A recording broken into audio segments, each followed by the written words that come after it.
Dear students, good morning and Jai Hind. Children, in the last class, we have discussed the evidences of evolution. Started, in fact, the evidences of evolution. We have seen the four evidences, which are homologous organ, analogous organ, fossils, and vestigial organs. And in the last class, we have seen about homologous organ and analogous organ. हम लोगों ने देखा बच्चों, the organs having same structure and origin but differ in their functioning are said to be a homologous organ. Four limbs of man and horse are the examples of homologous organs. And we have also seen that homologous organ demonstrate जो divergent evolution. Homologous organ जो है divergent evolution को demonstrate करते हैं बच्चों, क्योंकि homologous organ का structure और ओरिजिन सेम रहता है, एक पॉइंट पर राइज होते हैं और उनका फंक्शन जो है वेरिएबल होता है, डिफरेंस होता है। हम लोगों ने फोर लिम्ब ऑफ मैन या हार्स का एग्जांपल लिया, बैट और बटरफ्लाई के बर्ड का विंग्स का एग्जांपल लिया। Now come to the analogous organ. Analogous organ में हम लोगों ने ठीक उल्टा देखा, यहाँ पर डिफरेंट ऑर्गन्स हैं जिनके स्ट्रक्चर और ओरिजिन अलग अलग हैं, but their function is similar या same, like wings of birds and insects. Insects में तीन जोड़ी पैर के बाद अलग से विंग्स होती है, और जबकि बर्ड्स में आगे वाले पैर ही fore limbs are modified into wings. You know very well that is the adaptation, flighting adaptation in fact. So children, after completion of the homologous and analogous organ, now discuss the third criteria, the third evidence of evolution, that is fossil. ये तीसरा सबूत या तीसरा प्रमाण है बच्चों, जिससे पता चलता है हमें कि ऑर्गेनिक एवोल्यूशन हुआ, and that is fossil. Fossils are the preserved dead remains and imprints of the extinct organism. Yesterday we just started the evidences of evolution, and today we have to elaborate the evidences and then start the evolutionary theories also. So fossils are the preserved dead remains and imprints of the extinct organism. वह organism जो अब इस दुनिया में नहीं पाए जाते, उनकी कोई भी निशानी अगर अभी प्रिजर्व करके रखी गई है, so that is fossil. And the study of fossil is well known as fossilization. तो बच्चों डेफिनेशन देखिएगा, fossils are the traces of animals that live in the past. जो एनिमल पास्ट में जिंदा थे, अब नहीं है, अब एक्सटिंक्ट हो चुके हैं, उन एनिमल्स का, मेरी बात को समझिएगा, जिन एनिमल की स्पीसीज अब नहीं पाई जाती है, जो एक्सटिंक्ट हो चुके हैं। For example dodo bird, for example dinosaur, these are the examples of fossil. अगर डायनासोर का एक फोटोग्राफ भी है तो दैट इज फॉसिल। अगर एग भी रखा है तो दैट इज फॉसिल। डोडो पक्षी के पैर का अगर निशान भी फोटो में हमारे पास है तो दैट इज फॉसिल। तो fossils the preserved remains are traces of the living thing. जो भी लिविंग थिंग थे which was live during the past, तो उनका कोई भी प्रिजर्व्ड रिमेन अगर है हमारे पास तो that is fossil. And the branch of science which deals about fossil is very well known as fossilization. Children, fossils are the very important tools, very important source for the study of evolution, because it shows the combinations, it shows the connections. If we talk about the archaeopteryx, ये देखिए Archaeopteryx का बच्चों skeleton यहाँ रखा गया है, fossils के रूप में हमारे पास है। तो ये देखिए आर्कियोप्टेरिक्स को देखकर ये अंदाजा लग जाएगा कि birds are originated from reptiles because they have tooth also and they have beak also. आप अच्छी तरह से जानते हैं बच्चों कि रेप्टिलिया 11th क्लास में आपने पढ़ा हुआ है कि रेप्टाइल्स के अंदर टूथ और टीथ और बर्ड्स के अंदर बीक पाया जाता है। No teeth present in birds, but here in archaeopteryx you are seeing here archaeopteryx possess characters of both, that is reptiles and birds. Like reptiles, it had a large skull with teeth. Reptiles की तरह इसका large school है और teeth भी है। Bones that weren't हालो, और bones जो कि हालो नहीं है। आप जानते हैं बर्ड्स में बोन्स हालो होते हैं, फ्लेक्सिबल होते हैं फ्लाइटिंग मैकेनिज्म के लिए, लेकिन यहाँ पर रेप्टाइल्स के तरीके से इसका लार्ज है, टीथ है और बोन्स जो है हालो नहीं है। Clause on it's four limbs पर क्लॉज भी हैं, जैसे लिजार्ड में आपने देखा था क्लॉज, और लॉन्ग टेल भी इनके अंदर पाया जाता है।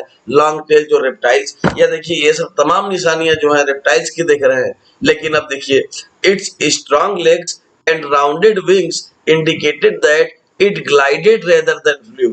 और इसके जो लेग्स इतने स्ट्रांग हैं और राउंडेड हैं, राउंड शेप्ड में है, इस इससे पता चलता है राउंड लेग्स इसके स्ट्रांग हैं और विंग्स देखिए इनके राउंड शेप्ड में, देखिए राउंड शेप्ड में इस तरह से विंग्स है, जिससे पता चलता है ये उड़ते नहीं थे बल्कि ये ग्लाइड करते थे, जो है ग्लाइड करके ग्लाइडिंग वे में आगे की तरफ बढ़ते थे। And archaeopteryx are originated from reptiles, क्योंकि यहाँ पर विंग्स पाए जा रहे हैं, विंग्स पाए जा रहे हैं। Basically it is the example of fossil which is considered as the connective link between reptiles and birds, because Archaeopteryx resemble with reptiles as well as resembles with birds also, having both the characters. It has the large head, skull with a beak and teeth also. Beak and teeth both are present in Archaeopteryx. Bones are not hollow and legs are rounded and is strong and wings are rounded. These are the characters of Archaeopteryx, resembling the reptiles as well as apes and showing that apes are originated from reptiles. So children, we have completed three criteria, three evidences of evolution, which are homologous organ, analogous organ and fossils. Now see the number 4, that is vestigial organs, अवशेषीय अंग। बच्चों, हमारे शरीर में बहुत से ऐसे भी अंग पड़े हुए हैं, एसोसिएटेड है, जो कि अर्लियर टाइम में जब हम अर्ली मैन थे तब इनका कुछ न कुछ फंक्शन था, लेकिन right now these organs are associated with body in rudimentary condition।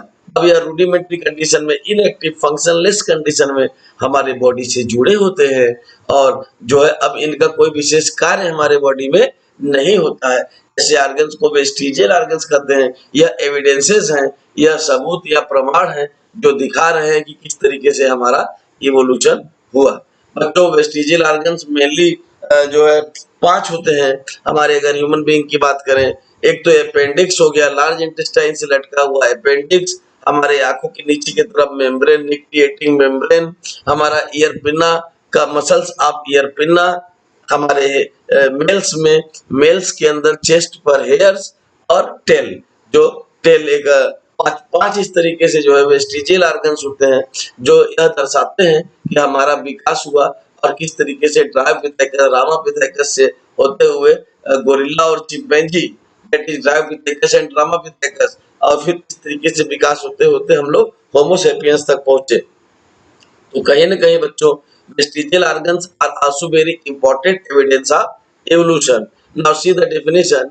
These are the organs which an organism possesses because the organism have inherited them from their ancestors, but there is no role of these organs in present life of the organism.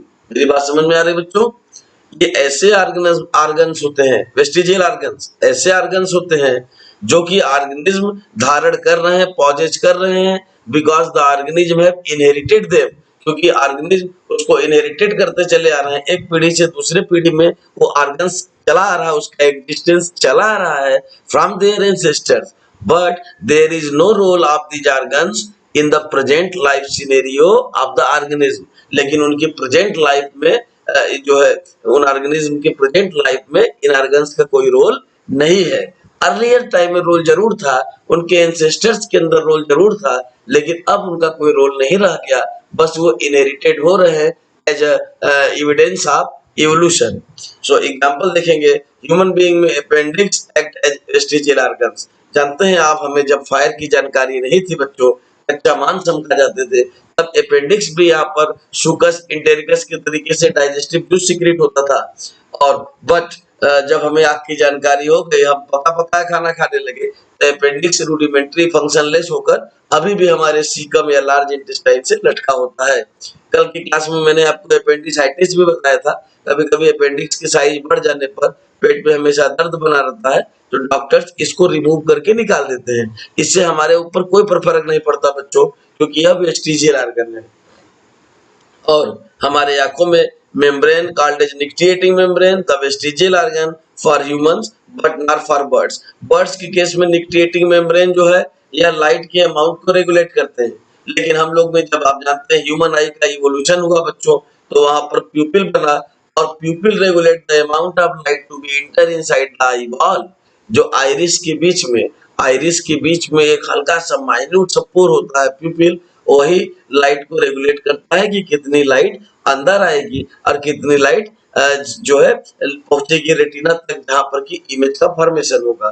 तो यह चीजें प्यूपिल decide करता है। हमारे आंखों में नीचे की तरफ एकदम कॉर्नर में दो मेम्ब्रेनस स्ट्रक्चर दिखाई देते हैं। जो निक्टिएटिंग मेम्ब्रेन है वह अवशेषीय अंगों के रूप में, वेस्टिजियल ऑर्गन के रूप में एसोसिएटेड है हमारे बॉडी से फंक्शनलेस कंडीशन में।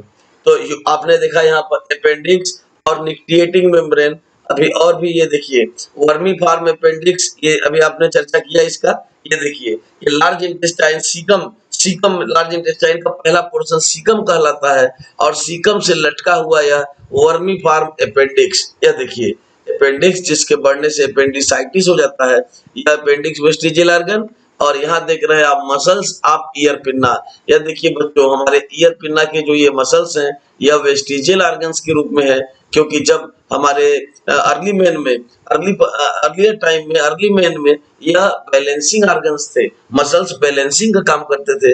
लेकिन जब हमारा इवोल्यूशन हुआ तो इनर ईयर में यूस्टेकियन ट्यूब बन गया बच्चों, और यूस्टेकियन ट्यूब बन जाने से अब यूस्टेकियन ट्यूब चूंकि हमारे दोनों कान के टिम्पैनम पर आइदर साइड में एयर प्रेशर को इक्वलाइज करते हैं। यूस्टेकियन ट्यूब जो है ध्यान से सुनिएगा, हमारे इनर ईयर में यूस्टेकियन ट्यूब बन चुका होता है इवोल्यूशन के दौरान, जिसके यूस्टेकियन ट्यूब जो कि हमारे दोनों कान के पर्दों के दोनों ही तरफ एयर प्रेशर को इक्वलाइज करके हमारे स्कल को बैलेंस करते हैं। बैलेंसिंग काम अब यूस्टेकियन ट्यूब का हो गया। इसीलिए मसल्स जो आप देख रहे हैं एक्स्ट्रा ईयर पिन्ना के मसल्स या वेस्टिजियल ऑर्गन के रूप में है। तो ईयर पिन्ना के मसल्स भी आपने देखा। पीछे हम लोगों ने बच्चों यहाँ पर चर्चा किया था निक्टिएटिंग मेम्ब्रेन का।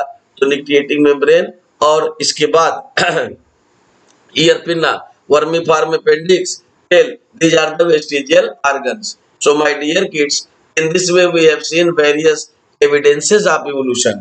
हम लोगों ने evolution के प्रमाण यहाँ पर देखा कि evolution के क्या-क्या प्रमाण हैं, किन प्रमाणों या सबूतों से हमें ऑर्गेनिक evolution का पता चलता है। इस तरीके से बच्चों हम लोगों ने ओरिजिन ऑफ लाइफ की तमाम थ्योरीज को पढ़ने के बाद मिलर का प्रयोग देखा था। मिलर और यूरे ने किस तरीके से एक्सपेरिमेंटली प्रूव किया थ्योरी ऑफ बायोजेनेसिस को, ओपेरिन और हाल्डन की थ्योरी को किस तरीके से इन्होंने एक्सपेरिमेंटली प्रूव किया। Then after we have seen the evidences of evolution also. Okay, let us discuss the evolutionary theories.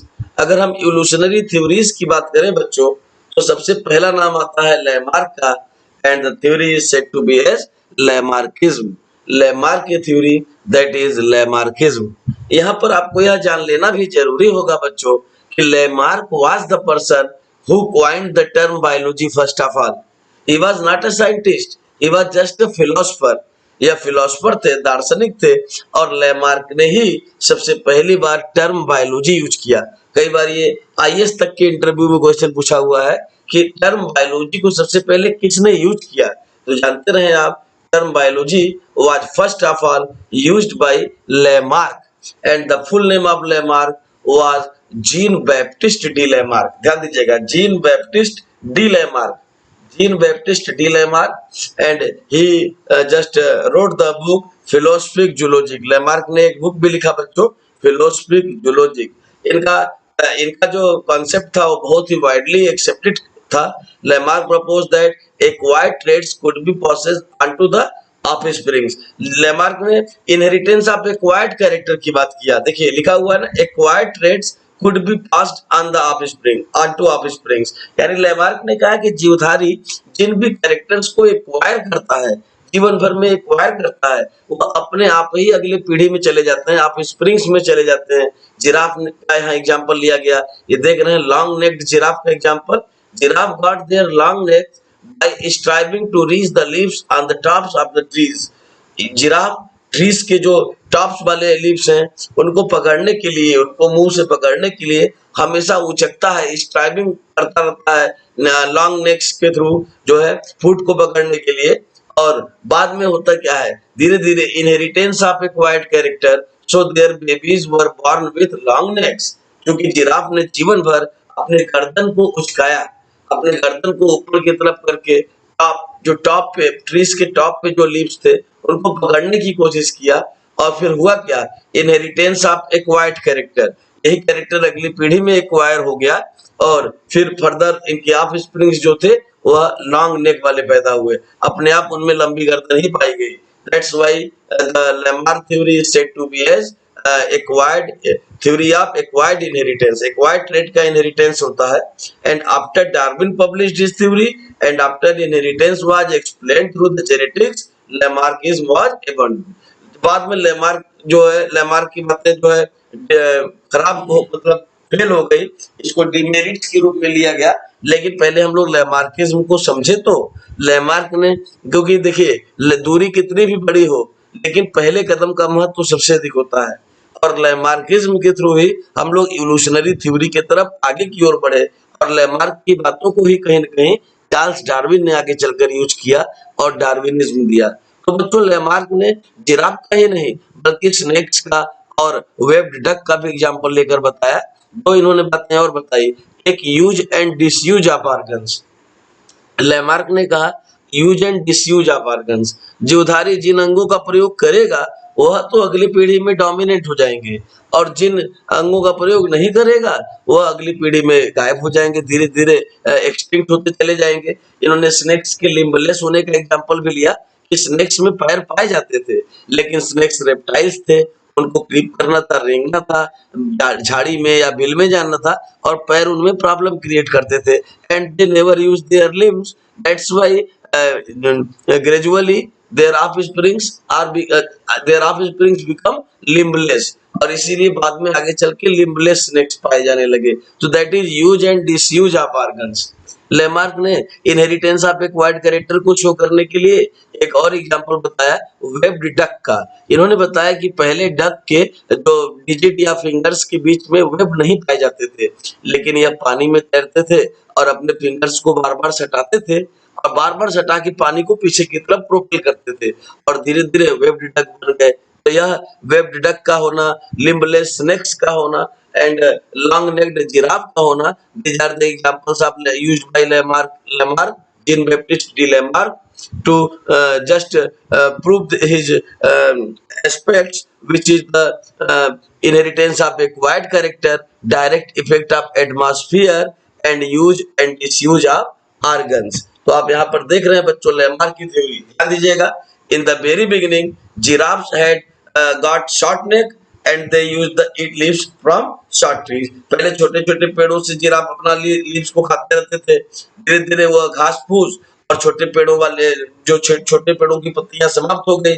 then trees started to grow taller, अब ट्रीज आगे टॉलर होते चले गए and taller and giraffe couldn't reach the leaves, अब giraffe उन leaves को नहीं पहुंच पाता था उन लीव्स तक, so that they had to stretch their necks, अब वो अपने नेक्स को स्ट्रेच करने लगे, अगली टांगों को और गर्दन को स्ट्रेच करने लगे, खींचने लगे, to try to reach them to eat, ताकि वह लीफ तक पहुंच जाए और उसे खा सकें। That is giraffes evolve from short to long necks throughout time, और इस तरीके से धीरे धीरे शॉर्ट से लॉन्ग नेक जिराफ इवॉल्व हो गए।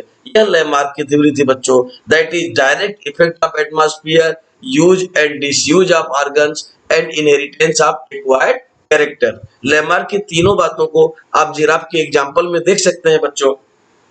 Use and disuse of organs, यहाँ पर लेमार्क ने कहा यूज एंड डिसयूज। यहाँ पर देखिए गर्दन का ज्यादा प्रयोग करने की वजह से, अगली टांगों का ज्यादा प्रयोग करने की वजह से यह अगली पीढ़ी में डेवलप हो गए। आपको ज्यादा लंबे गर्दन और ज्यादा लंबी अगली टांगे दिखाई दे रही है जिराफ की अगली पीढ़ी में। तो क्यों? क्योंकि यह लिव्स को पकड़ने के लिए, जो शॉर्टर पैलेट नीज थे और बाद में जब ट्रीज टॉलर हुए तो लिव्स टॉप पे चली गई, और उन लिव्स को पकड़ने के लिए जिराफ ने अपने नेक को स्ट्रेच किया और फर्दर जो है लॉन्ग नेक जिराफ अगली पीढ़ी में पाए गए। तो बच्चों in the very beginning giraffe had got short neck and they used to eat leaves from short trees.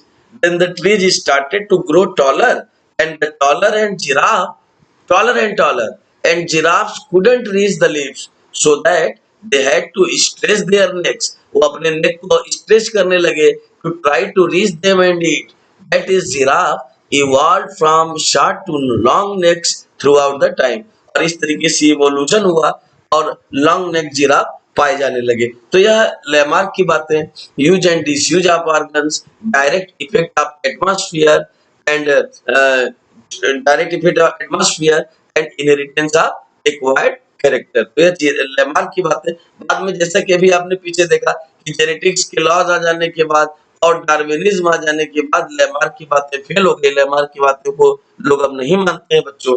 कुछ ड्रॉबैक्स भी है, like iron man son is not always iron man and musician son is not always musician. पहलवान का बेटा हमेशा पहलवान नहीं होता है, संगीतकार का बेटा हमेशा संगीतकार नहीं होता है, जबकि लैमार्क के अनुसार उन्हें हमेशा पहलवान या संगीतकार ही होना चाहिए। Because inheritance of acquired character, उनके पेरेंट्स ने जो कैरेक्टर एक्वायर किया वो अपने आप ही अगले पीढ़ी में चली जाना चाहिए, इनहेरिटेंस हो जाना चाहिए। लेकिन हर केस में ऐसा होता नहीं है। It opposes Lamarckism.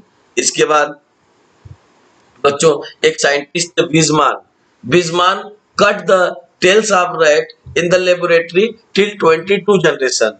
बीजमान ने 22 जनरेशन तक रैट्स के टेल को कट किया। ध्यान दीजिएगा, रैट्स को लेकर लेबोरेटरी में एक पर्टिकुलर रैट्स और उनकी पर्टिकुलर फैमिली 22 जनरेशन तक उनकी ऑफस्प्रिंग्स के टेल को कट करते रहे बीजमान। और उसके बावजूद भी 23rd जनरेशन में जो रैट पैदा हुआ उसको भी जो है टेल, उसके पास भी टेल था। तो इट अपोजेज लैमार्किज्म। यह भी लैमार्क का विरोध करता है, लैमार्कवाद का विरोध करता है।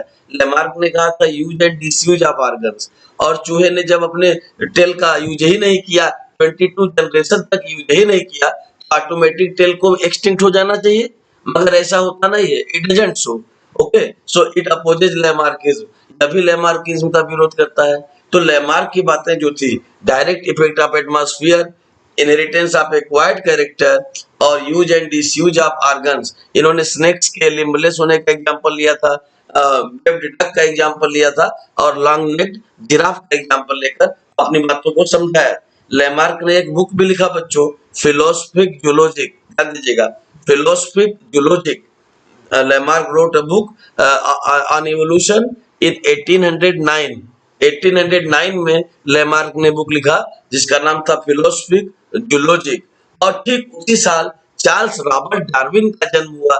Charles Robert Darwin born in 1809 in the same year when Lamarck wrote the book philosophic zoologic। and after Lamarckism Darwinism केम।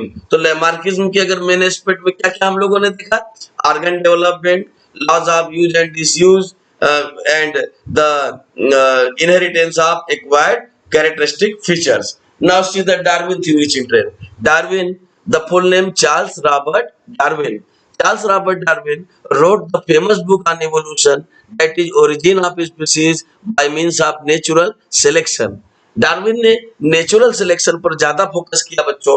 और Darwin was also naturalist, he was not the scientist, he was also naturalist. Darwin just went to his voyage, समुद्री यात्रा पर गए ये in Pacific Ocean in 1830s and he just returned back in 1838-39 and then wrote the famous book on evolution, that is origin of species by means of natural selection। तो बच्चों Darwin की जो यात्रा थी, डार्विन का जो सी वोयेज था, समुद्री यात्रा जो थी प्रशांत महासागर की, यह बहुत ही ज्यादा इंपॉर्टेंट है। इवोल्यूशन के फील्ड में डार्विन की यात्रा का बड़ा महत्व है। जेनेटिक्स में और कई चैप्टर्स में हम लोग डार्विन की यात्रा की बातें करते हैं। आगे आप organism and population, environmental biology में भी डार्विन की यात्रा का, इस जो पैसिफिक ओशियन का इन्होंने यात्रा किया एचएमएस बीगल नामक पानी के जहाज पर, एचएमएस बीगल।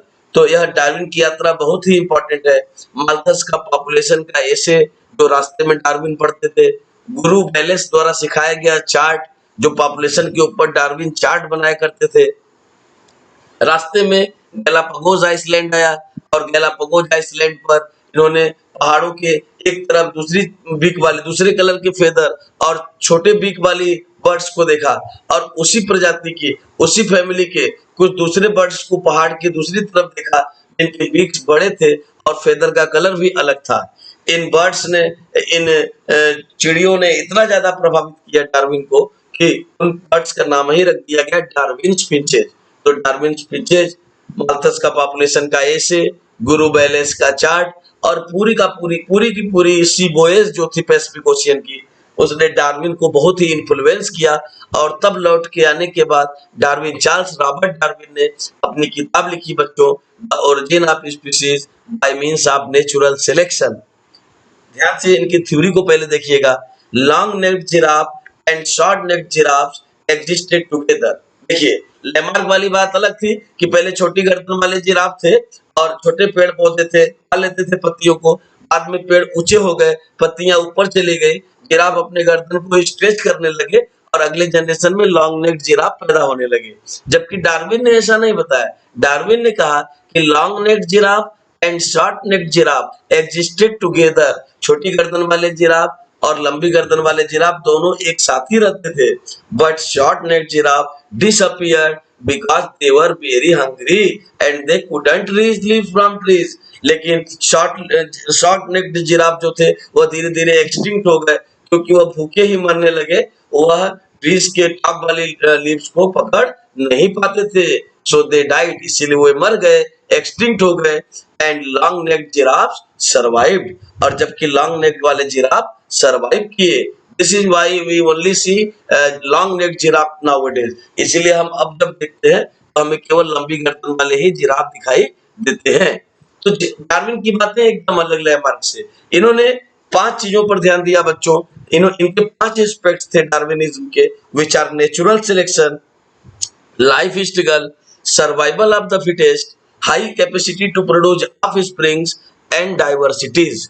इन्होंने नेचुरल सिलेक्शन की बात किया, सर्वाइवल ऑफ द फिटेस्ट, इन्होंने बताया जो फिट होगा वह सर्वाइव करेगा, नेचर जिसको सिलेक्ट करेगा वह सर्वाइव करेगा। ऑफस्प्रिंग्स को प्रोड्यूस करने की ऑर्गेनिज्म के अंदर बहुत अधिक कैपेसिटी होती है, लेकिन जो ऑफस्प्रिंग्स लाइफ स्ट्रगल में जीत जाते हैं वही सर्वाइव करते हैं। लाइफ स्ट्रगल भी कई तरीके के होते हैं, inter specific, intra specific and struggle with environment. तो जो इन तमाम लाइफ स्ट्रगल्स में जीत जाते हैं वही सर्वाइव करते हैं, जो नहीं जीत पाते हैं वह सर्वाइव नहीं करते हैं। तो डार्विन ने यहाँ पर और भी एग्जांपल्स को डिस्कस किया, जैसे स्नेक्स। लेमार्क ने कहा था लिम्बलेस स्नेक्स, डार्विन ने कहा कि लिम्बलेस स्नेक्स भी पाए जाते थे और लिम्ब वाले भी स्नेक्स पाए जाते थे, लेकिन फिट कौन था? फिट था लिम्बलेस स्नेक्स। तो सर्वाइवल ऑफ द फिटेस्ट, इसीलिए लिम्बलेस स्नेक्स सर्वाइव किया अगले जनरेशन में। इसी तरीके से डार्विन ने कहा वेब डक भी पाए जाते थे और विदाउट वेब वाले डक भी पाए जाते थे, लेकिन लाइफ स्ट्रगल में जीता कौन? वेब डक, इसीलिए अगले जनरेशन में वेब डक पाया गया। तो डार्विन की बातें बच्चों आज तक सही मानी जाती हैं। Only Darwin could not explain that how, when and why diversities are arised. Darwin just told that except twins each and every individual show variation. Okay, but सच्चाई क्या है कि अगर फ्रेटर्नल ट्विन्स है तो वह भी वेरिएशन शो करते हैं, but Darwin couldn't explain that how these variation are arised, क्योंकि उस समय तक जेनेटिक्स की खोज ही नहीं हुई थी। आप जानते ही हैं, डार्विन के बाद भी जब ग्रेगर जॉन मेंडल ने जेनेटिक्स के बारे में बताया तब भी लोगों ने सिरे से नकार दिया था और मेंडल की बातों को भी लोगों ने माना नहीं था, due to the influence of Darwinism. तो बच्चों, डार्विन के बारे में हम लोग अगले क्लास में डिटेल में स्टडी करेंगे। कल हम लोग जो है कल की क्लास में डार्विनिज्म, डार्विन के 5 एस्पेक्ट्स, डार्विन की समुद्री यात्रा के बारे में बातें करेंगे और फिर आगे देखेंगे इस ह्यूमन बीइंग का इवोल्यूशन। और 2 स्पेशल थ्योरीज आपके कोर्स में अलग से लिया गया है, एक एडाप्टिव रेडिएशन और दूसरा Hardy Weinberg principle. So please prepare Hardy Weinberg principle and adaptive radiation and see the evolution in man, because in tomorrow we shall discuss about evolution of man and adaptive radiation and Hardy-Weinberg principle, rest portion of this chapter, and also elaborate the Darwinism. So go through the Darwinism and try to just elaborate various aspects of Darwinism with proper and appropriate examples. So thank you very much, children.